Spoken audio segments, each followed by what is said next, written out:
Hi, welcome to Looking Through the Glass. Sela. I'm here with Giselle and Kat. This is going to be Kat's part two of her story. We'll just dive Welcome right to the in. shit show. We'll just go ahead and dive right in. So where we left off was 2007 when I had Luke. Um, so during '05 to '07, I was on probation too, in two different counties. Thank God I had the same judge in both counties.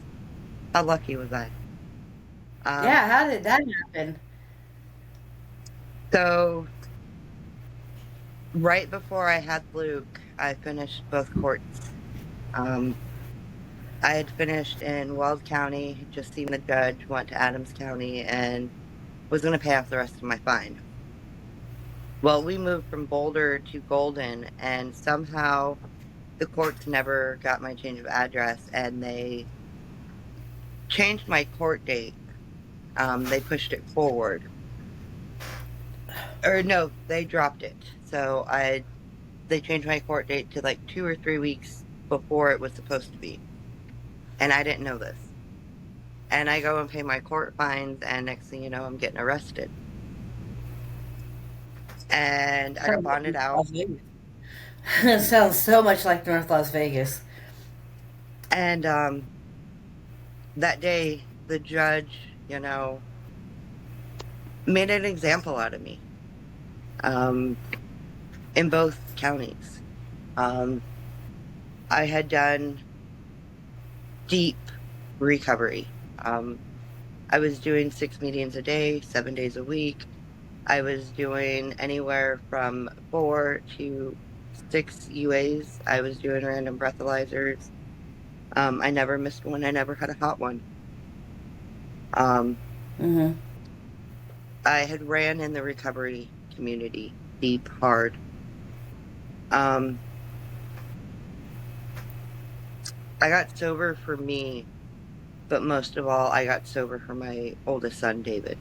Um, and I'm going to say this. I wish I would have got sober for me first and then my kids.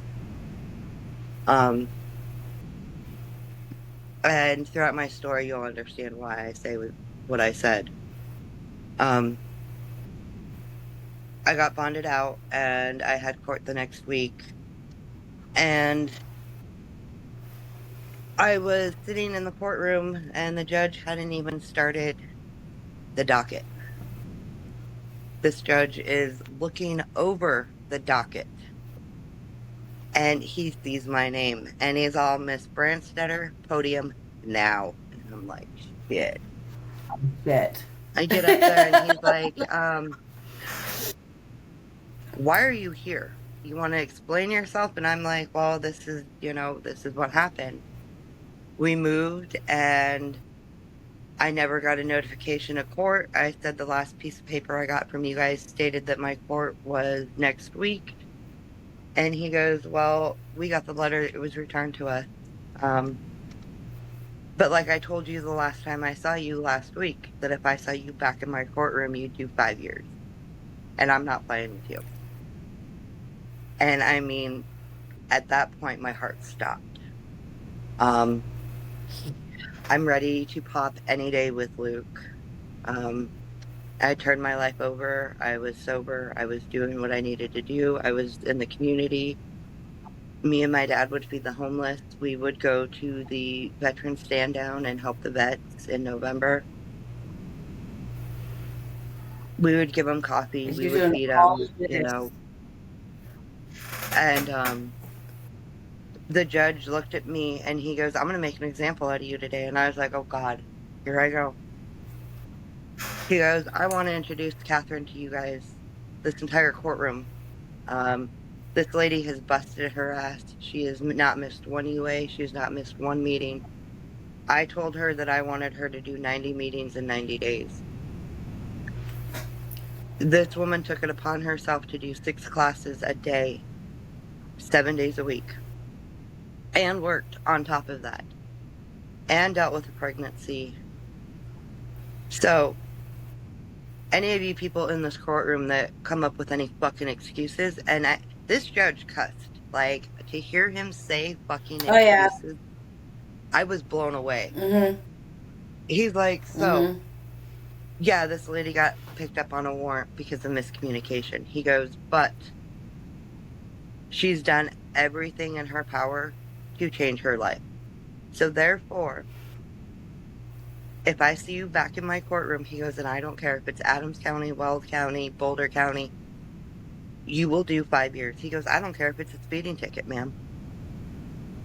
He goes, the only saving grace is the fact that I was your judge in Weld County and that I've seen the growth in you and that I have seen the person that you are today.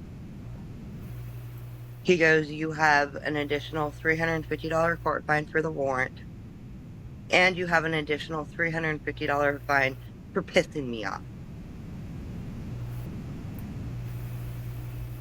He's like, you need to pay it. You have a week. And I look back at Chris and I'm like, can we pay it? And he's like, yeah, we got it. So I paid off my fines. Both charges in both counties were dropped. When I tell people, What a heart you know, attack moment.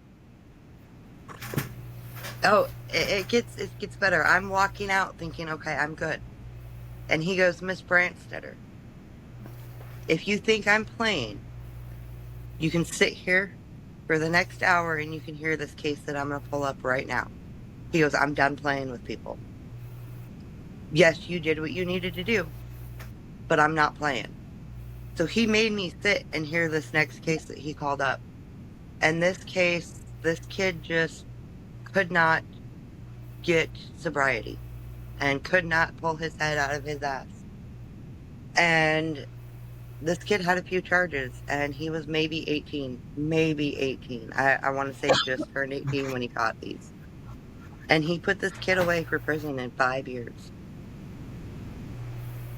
No chance of parole, no chance, nothing. 5 years maximum.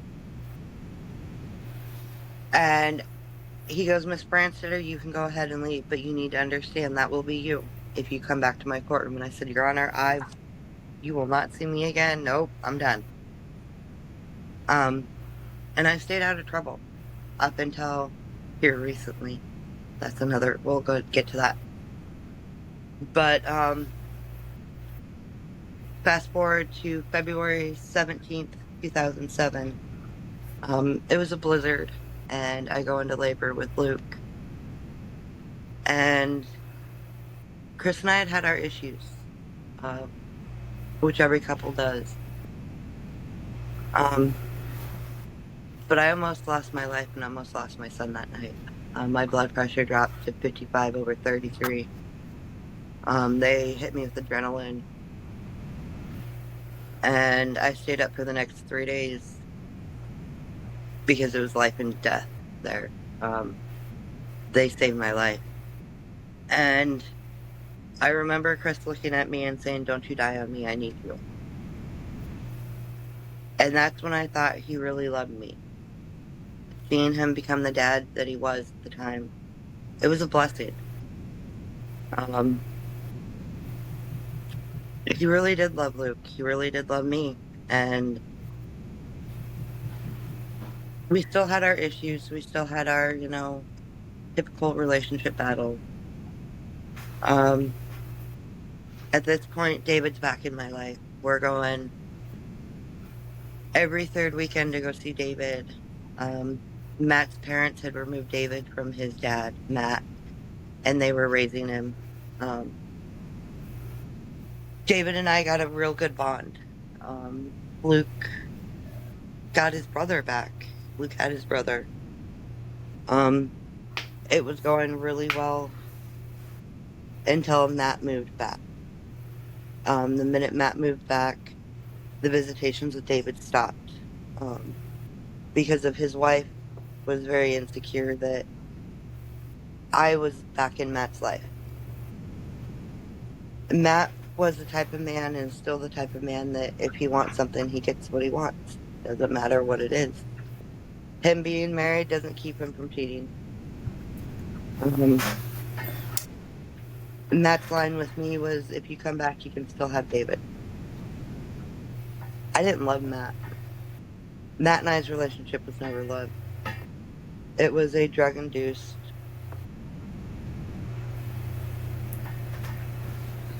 relationship. I'll put it at that. Mm-hmm.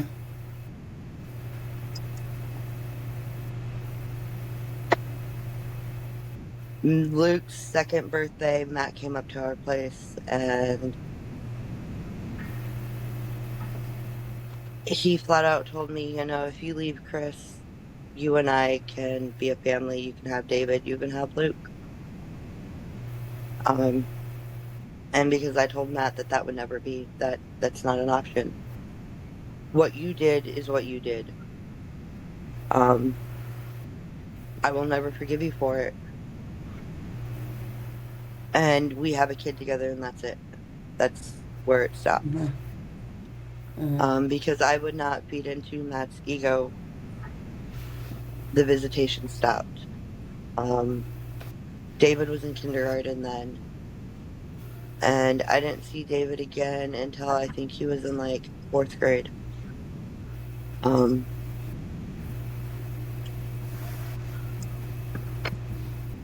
Kitty, um, so after the birthday party where Matt was there with David, I started reaching out to lawyers because I knew I still had my parental rights. I knew that I'd never signed those away, and I knew my parental rights were being destroyed. Um, Mm-hmm. so Chris and I sat down, and Chris and I had a heart-to-heart, deep conversation, and I told him, I said, Judge Cole, who did guardianship, parental rights court in Boulder, Colorado, which is where our court resided, flat out told me, because he knew me growing up. I went to his high school for the youth, troubled kids, and he knew me personally, like extremely well. He knew who Matt was. He told me, he goes, well, if you can get married, um, you will look a lot better in the court's eyes to get custody, at least 50-50 custody of David.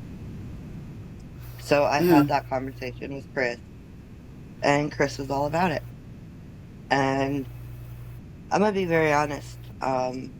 Watching my dad and my mom go through their toxic relationships, getting married left and right, I never wanted to get married.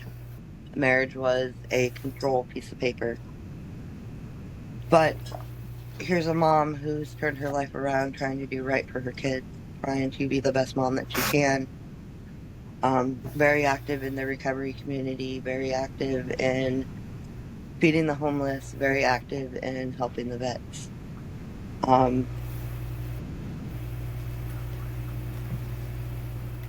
So I married Chris September 5th, 09.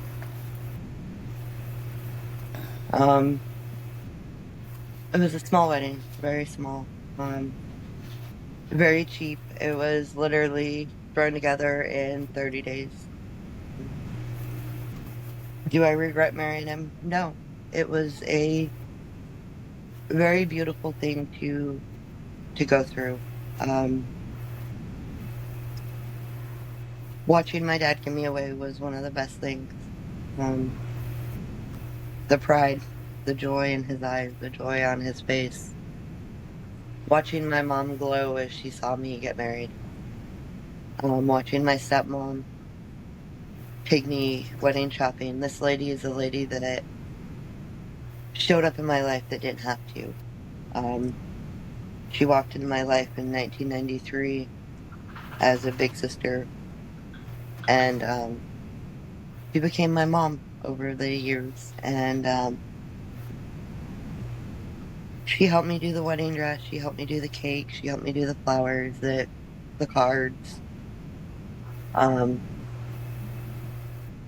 grateful for that experience. I'm grateful for the father-daughter dance that I was able to have with my dad and my stepdad. I'm grateful for the dance with my grandpa that I got to have, that I wouldn't have had if I didn't make that decision to marry Chris.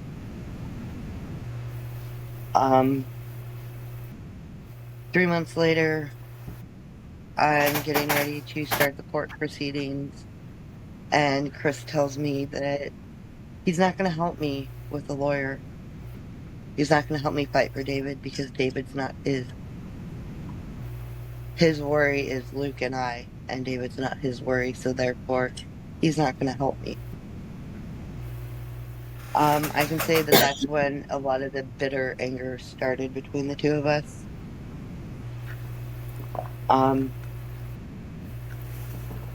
I really wish I would have known my own worth and my own strength, that I didn't need him to make it and that I should have walked away then. I wish I would have known the signs of a narcissist abuse. I wish I would have known the signs of narcissist control, because as I Yeah. sit back and I see everything from that moment on, it's all red flag, red flag. I wanted to go back to school after that, and I wanted to get my GED to get my RN degree because I've always loved taking care of people. He couldn't be bothered to help me go back to school. One of the ladies from the tow yard that he worked at, Nana, became one of my best friends. She became the Nana in our life. She helped raise Luke. She helped watch Luke.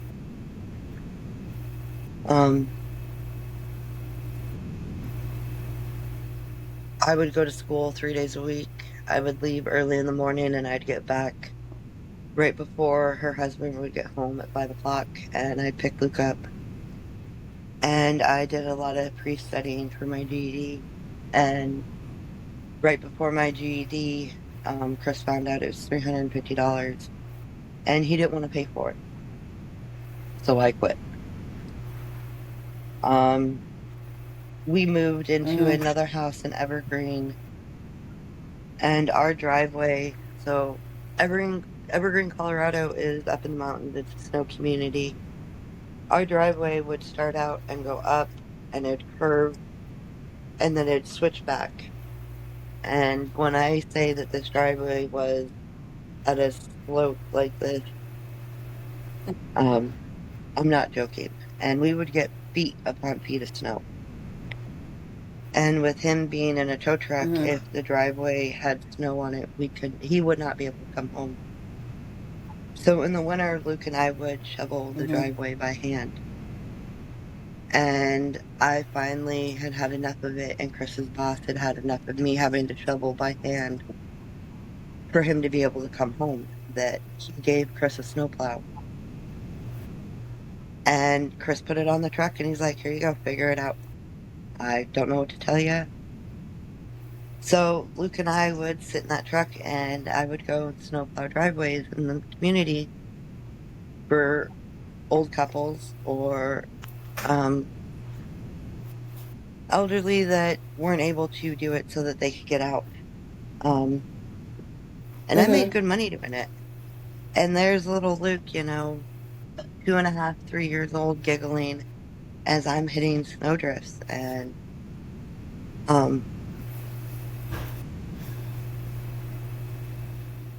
I ended up, when the summer started and the snow stopped flying, we were struggling.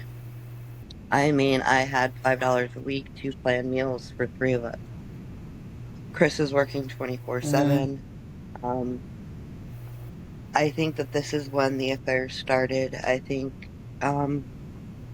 cute women that he would pick up, he would hit on, get their phone numbers. I was definitely told by one of the dispatchers, I can't reveal who, caught him in a truck with a woman. And I got sick of us struggling, and Luke was non-vocal. Like, he could say mom, dad, and just like a few little things, but he was 3.5 non-vocal. We used sign language to communicate, and I put him into school full day.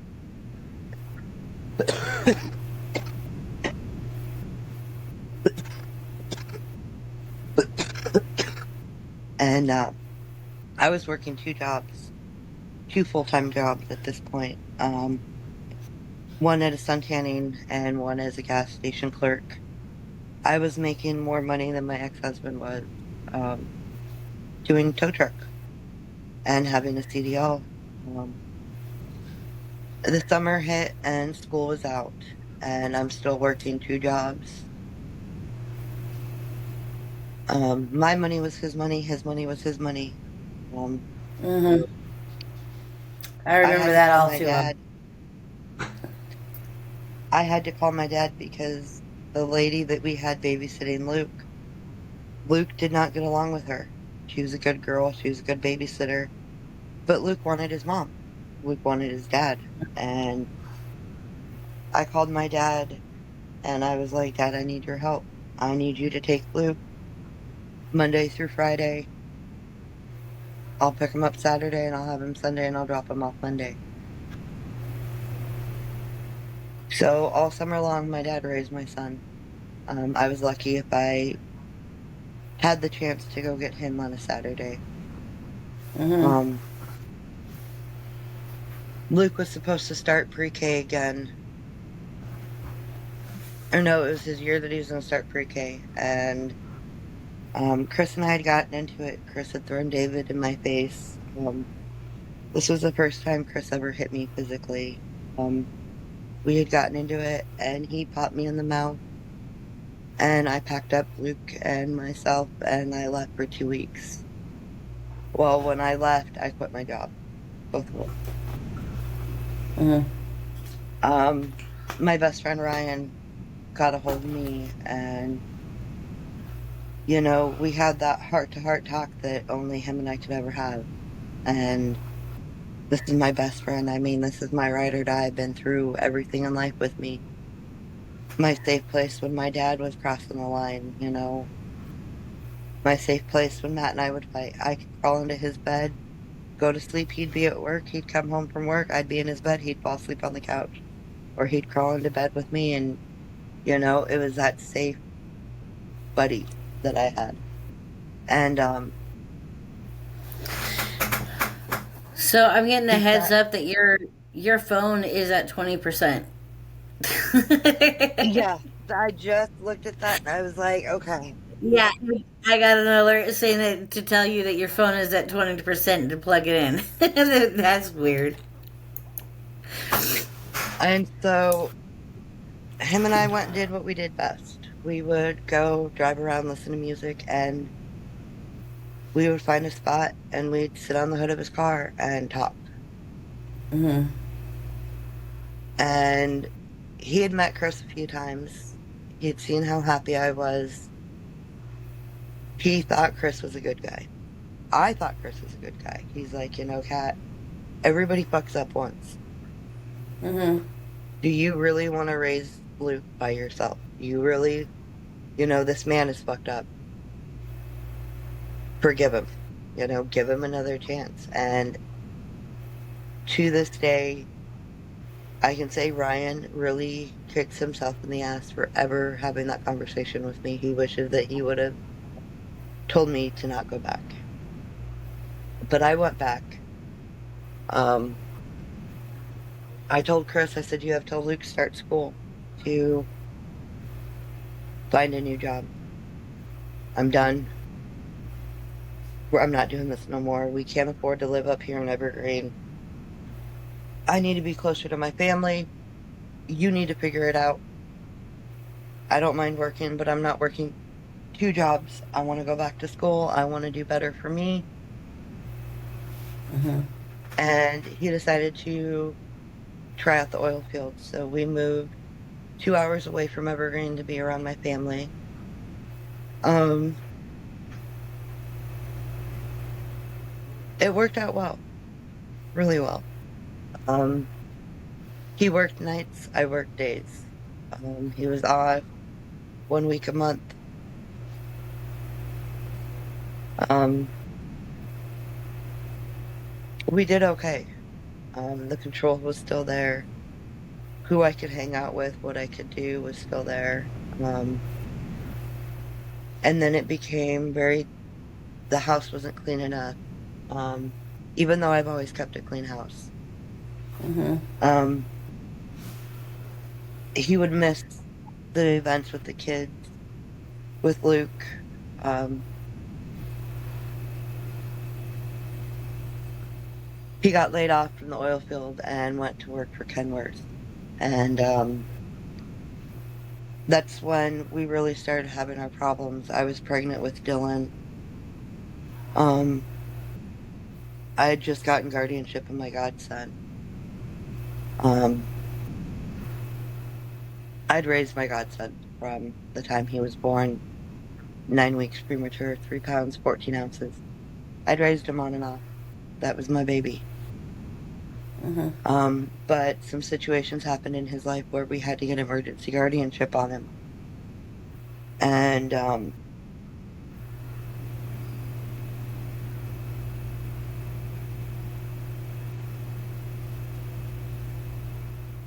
here I am raising our 2 boys. Wait, let me back up. So Chris starts Kenworth, and I have Dylan. Chris barely helped after Dylan was born. He would go to work, come home, sleep, go to work, come home, sleep. I found out that his shift was starting at 11 o'clock at night, but he was leaving the house at 9 o'clock at night. It was only 20 minutes to get there. I had my sister sit with the boys a couple nights, and I followed him to work, and I know of at least 3 times that he stepped outside of our marriage while working there.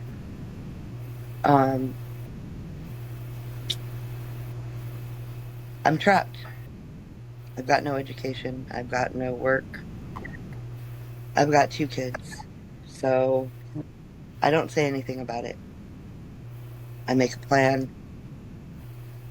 I go to Goal Academy and I get my GED with the newborn attached to my hip. It was a 4-year program. I did it in 2 years. Off and on, I had my godson throughout this. Sometimes it was 3 months, sometimes it was 6 months, sometimes it was the weekend. 2 weeks before I go and take my GED test, I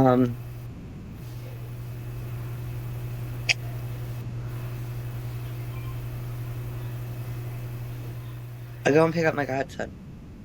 And my godson was always anti-cat, run up, jump in my arms, love on me. This day in particular, he was angry. He was hurt.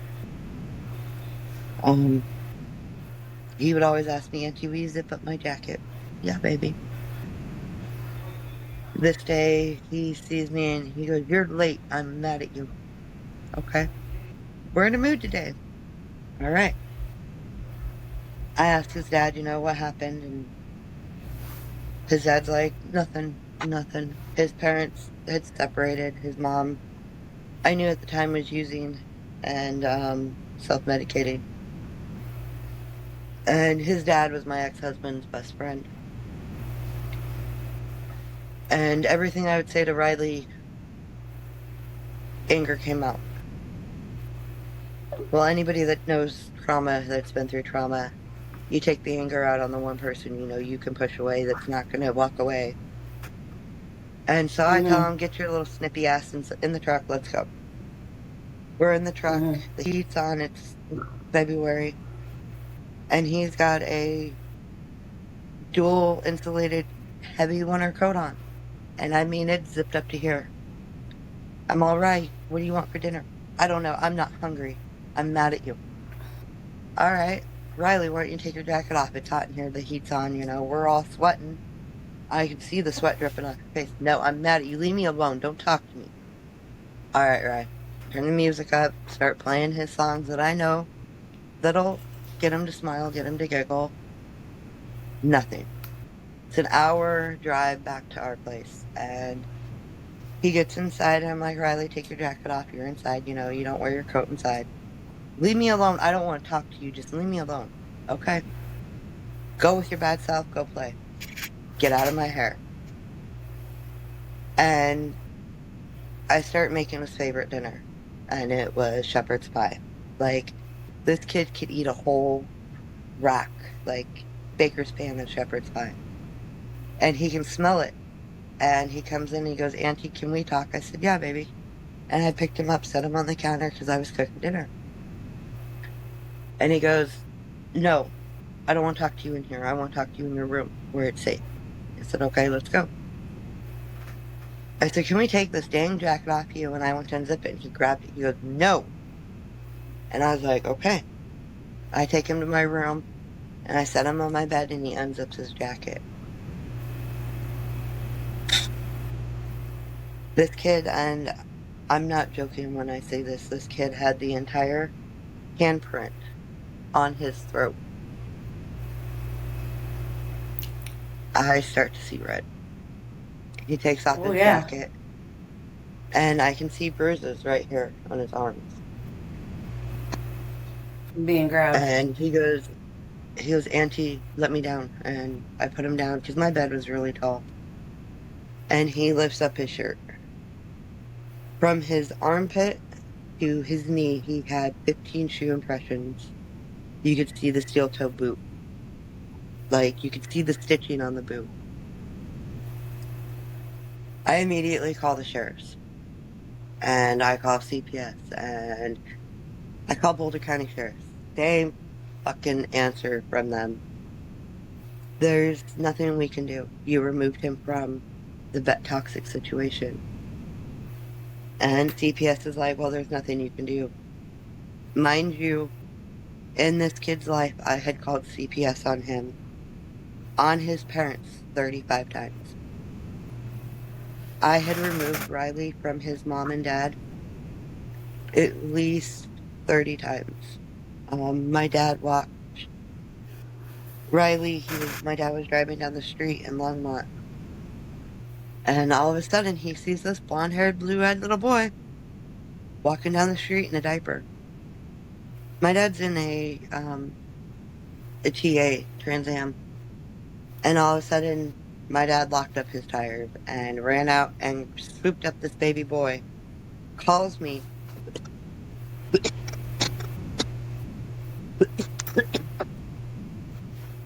and takes him back home. My dad not thinking, people witnessed this man pick up this baby. I'll report him in as a kidnapper. I'm already on my way to his mom's house, and the cops had my dad surrounded while the mom is inside the home, drugged out, knocked out. And my dad's telling him, this is my grandbaby. This is my grandbaby. So I show up, and I'm like, why are you guys having my dad at gunpoint? You know, this is his grandbaby. I'm his aunt. This is my godson. And so the cops go kick in the door, and Mary's drugged out. You know, they get her come to. I get Riley. So there's been reports, documents of all of this happening. And the night that we had Riley, DPS told me there's nothing they could do. The cops told me that because I removed him from a bad situation, I did good there. And I said, well, I'm refusing to return his dad or him to his dad or his mom because of this. They informed me that if I did not return Riley, I would be charged with kidnapping. So Sunday night, it was the hardest thing for me to do. I had to take Riley, and I had to explain to Rai, you know. Mind you, I've never let this kid down. I've always been there. I've always been a safe place. I had to tell him that I could not keep him and that I had to return him to his dad. Jesus Christ. So I grabbed my Smith & Wesson, my 1911 45. We took a little drive, and I met his dad in the parking lot, and I told Riley, Luke, and Dylan to stay in the fucking truck. His dad had a truck with wood on the bed, so there was a big wall.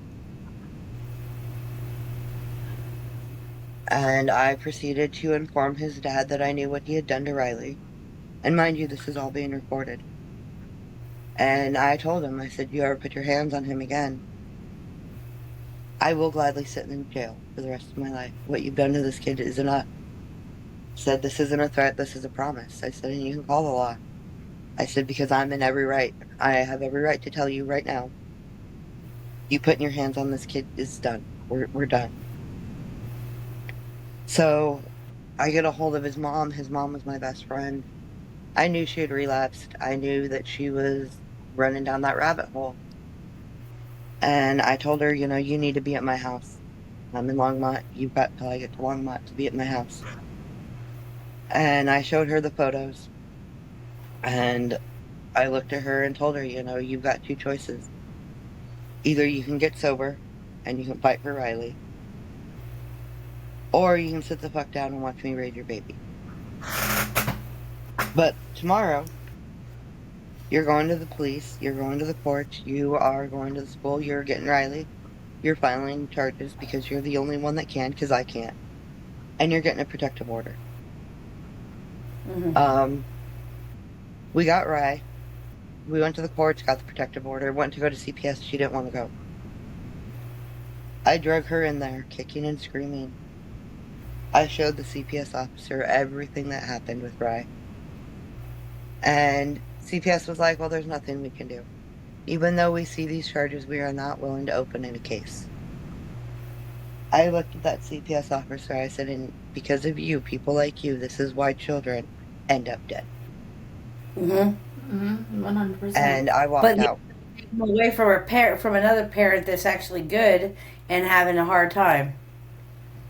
Absolutely. Mm-hmm. And so I took Mary home, and Riley's birthday was in just a few days. And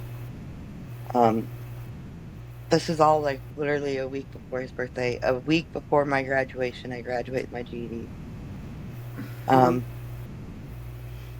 told Mary that night that I would pay for her to go to treatment, that she could live with us.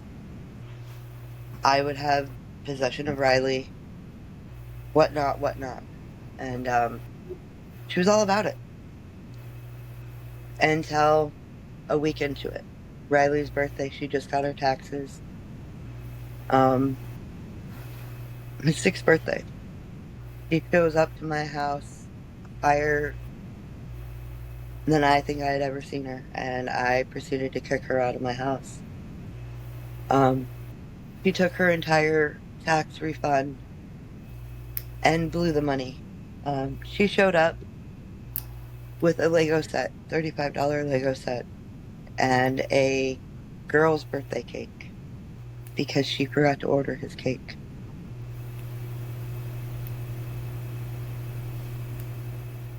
On his birthday, I graduated, got my GED. My mom had COVID.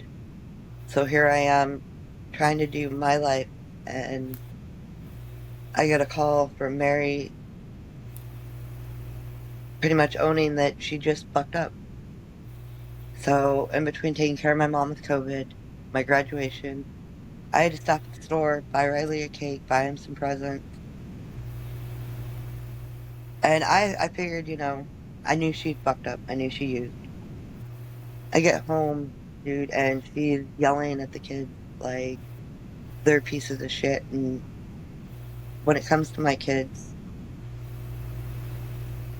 I don't play. Nobody treats my kids that way. I don't care who you are. Mm-hmm. I proceed to go through her purse, and I found crack cocaine, crack pipes, all in her purse. And that was it. I was done. I kicked her out of my house, and At this point, I did not have legal rights to Ray. I Mm-hmm. get Chris up, and I'm telling Chris, everything that's going on. Dylan grabbed her purse, and the minute I touched it, there was just that sense of something, I need to go through it. Mm-hmm. Um, Chris was like, let her go. Just let her take a ride, whatever. It's nothing. It's nothing. And, I'm in my recovery. This is 2015, so I'm 10 years sober at this point. I have sponsees. I have meetings that I chair hold. I go and I speak to women in jail. I do my fellowship here. And here I am having to face my best friend with the hardest thing I ever had to do. I called her dad, and her dad had no clue of any of this because I didn't want to hurt him. Mm-hmm. And her dad shows up, and her dad even tells her, Mary, no, you need to come live with me. You need to go to treatment. You need to go to rehab. Riley is in the best place possible. You cannot take care of him. He's in school. He's thriving. He's in counseling. I'd gotten him in to deep trauma counseling twice a week. He did that for 2 years. Um, After Mary left, we filed with the courts for emergency guardianship. His dad never showed to the first hearing, so we got 24-hour guardianship. 3 days later, we had the other hearing. Neither one of them showed. Or no, mom showed the 90-day hearing, which was the second hearing. Mm-hmm. And she signed over his rights. After the 90 days, she did not show, dad did not show, so we were granted permanent guardianship of Ray. After we got that, Chris's true colors started to come out.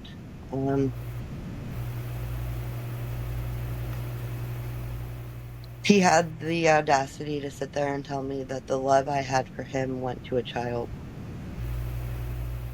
Because here I am working, taking care of 3 kids by myself.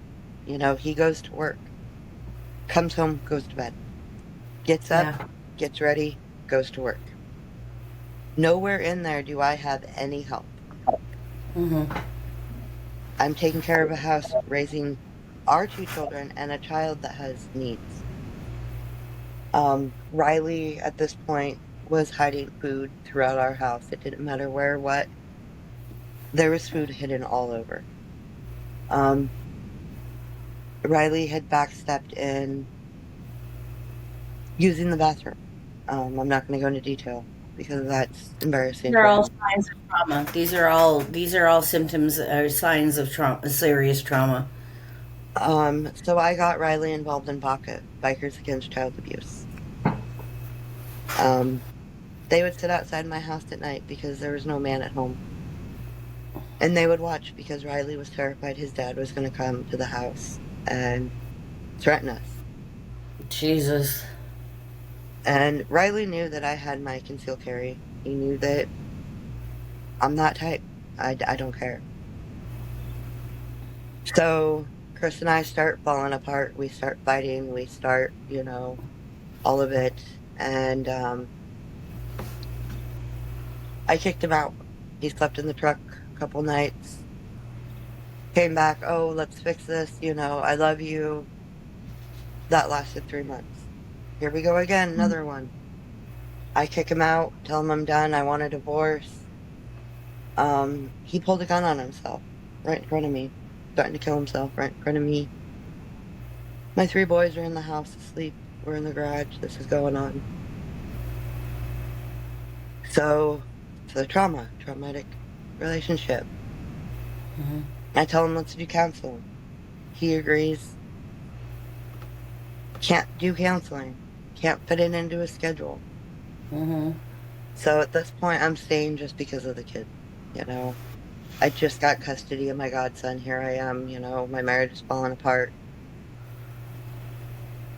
I filed for divorce. They're going to remove this kid from my life.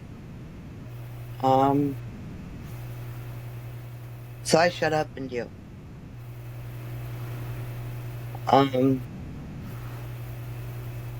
I could be asleep and my ex-husband would want sex, and I'd wake up to him having sex with me. There's many of those times that he would choke me to the point of blacking out during sex, whether it was with his hands or a belt.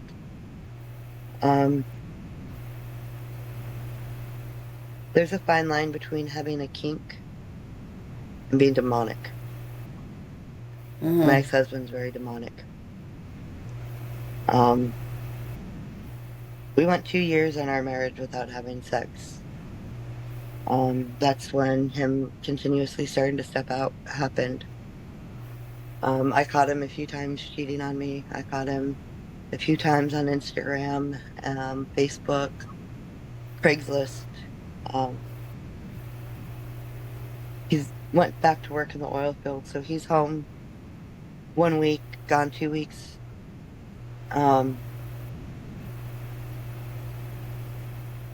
We had outgrown the house that we were in, and so we moved across the street. And by this point, our relationship is we're roommates.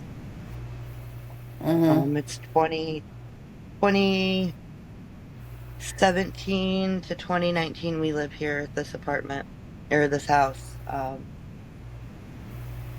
We spent more time fighting than we did conversating.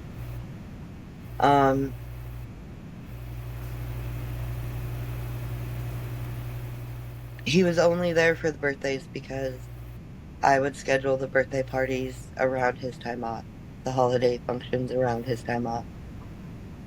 Because the Mm-hmm. kids needed that. I didn't need it, but the kids did. Yeah. Yeah. Um, 20,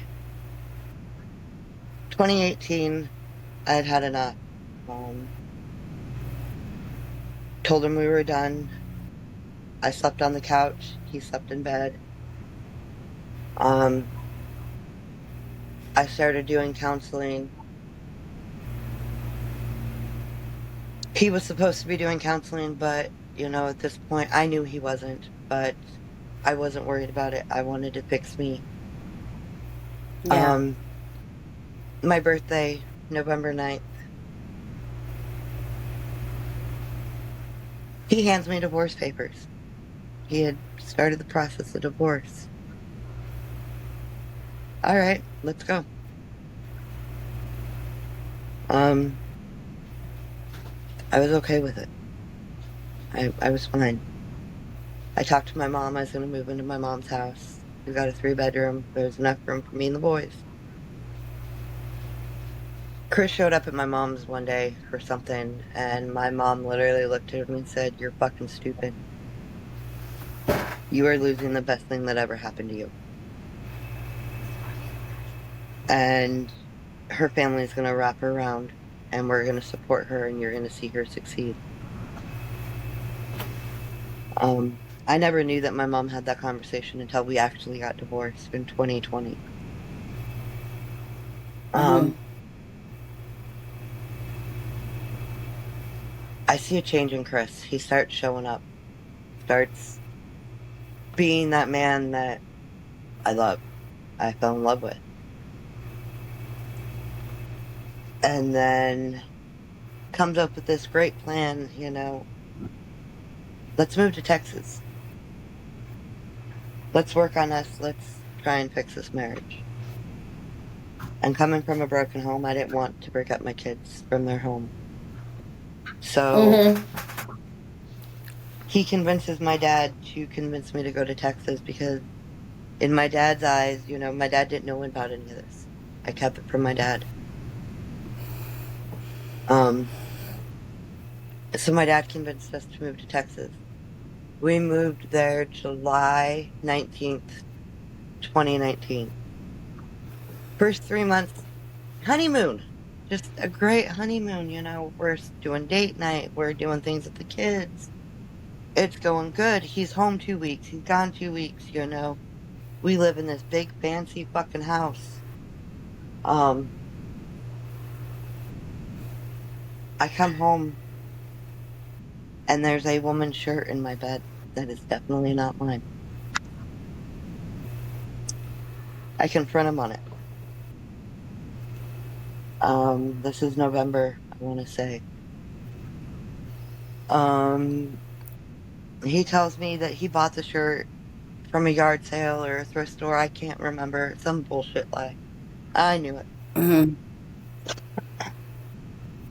My dad comes down for Thanksgiving, stays through till Christmas. My dad's on dialysis. Um, eh, he's doing okay, but I know his time's coming close. Chris's parents come down for Christmas, and I asked him to help me wrap the presents for the kids so that we can put them under the tree. And, you know, goes off on me. It's my place, not his fucking job. Mm-hmm. Cool. Whatever. How dare you ask for help, right? So I go downstairs, I ask my dad, hey, can you come up here and help me? I need some help. And my dad knew he wasn't stupid. Because all the other Christmases, who was the one sitting down there helping me wrap presents? My dad. Mm-hmm. And as we're sitting up there wrapping presents, my dad kind of looks at me and he goes, you haven't been honest with me about your marriage. I said, no, I haven't. I said, I kind of enjoy having you around and not sitting behind bars. So let's just leave it at that. Mm-hmm. Up until this point, Chris was never really physical with me. He'd hit me a couple times here and there. It was words, mental, emotional control. Um, December 19th, Chris and I had sex for the last time. Um, he flat out looked at me and goes, your stomach is so disgusting, it makes me sick, I can't even get off. You are so ugly that I don't love you anymore. Cool, motherfucker, there's a couch downstairs. Don't touch me, don't, nothing, I'm done. We get through the holidays as if nothing ever happened. January, we get through it. I'm telling him, I'm done. I don't want to save our marriage. I don't know what I was thinking. You isolated me, you this, that. Come February, I end up in the hospital. He gave me 2 STDs in December, and by February, they had kicked in so bad that my ovaries were inflamed. I am grateful that one of them was curable by a shot. The other one, he gave me HPV, Mm-hmm. and he couldn't have just given me the most common one. He had to give me the worst one, the one, the one that causes the cancer cells. Mm-hmm. I have since then had the HPV cured up, but because of the type that he gave me, every pap smear it comes back that I have cancerous cells in my cervix.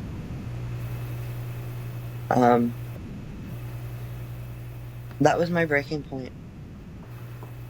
I never stepped out on my husband. I never cheated on him. No matter what we were going through, he was still the man I married, still the man I was in love with. From that point on, I told him I wanted a divorce. He tried to do well, we can, work through this. I can change. I can do counseling. I can do all this. And I was like, I'm done. I'm done. I tried to do the most civil divorce, where we could end as friends and, what was best for the kids, because that's what my parents did.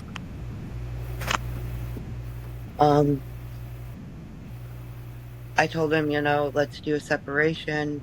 You get an apartment, I'll stay here. Or I'll get an apartment, you can stay here. Let's do a separation. Let's, there's healing that needs to be healed. You've caused, I've caused. We are dragging our kids down. Our kids are acting up. This needs to stop. And little did I know his mom was helping him plan a divorce. She bought cameras for in the house. She bought recording devices that were sound activated up to 520 hours. He bought spy cams to try and catch me in the act.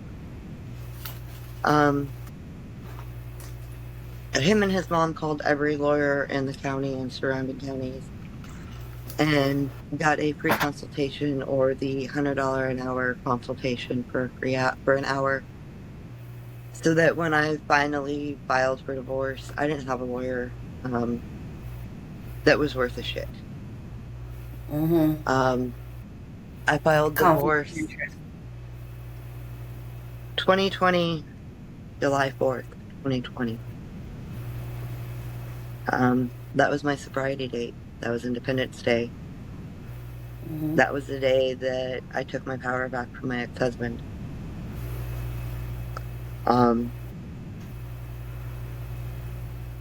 From that point on, I would leave when he would come home, because all he would do would corner me and fight and manipulate and argue. He would get so angry. Like, I have all these saved on my phone. I have the videos. I have the proof. One time he picked up a mechanic's chair and threw it at me. Another time he picked up a frozen water bottle and threw it at me. So it became so toxic that I would leave for 2 weeks, and I would go. At some point, I want to say in January. Oh, so back up. Let's back this bus up. So my dad goes home right after Christmas. I sent him home like January 3rd, January 5th. January 15th, my dad calls me. He had a massive heart attack. And I asked Chris, I didn't even ask him. I said, I need to go home. I need to be there for my dad. And he goes, no, you can't. We can't afford it. Mind you, this man is making oil field money. He's making $13,000 a month. Excuse me, why can't I make it? So, do you want to pause? Yeah, can we pause? I gotta pee again. I'm so sorry. I'm just gonna end it. I gotta end it. Okay, so what are we gonna do? Just end it, and I'll have to. Yeah, I'm sorry. I have to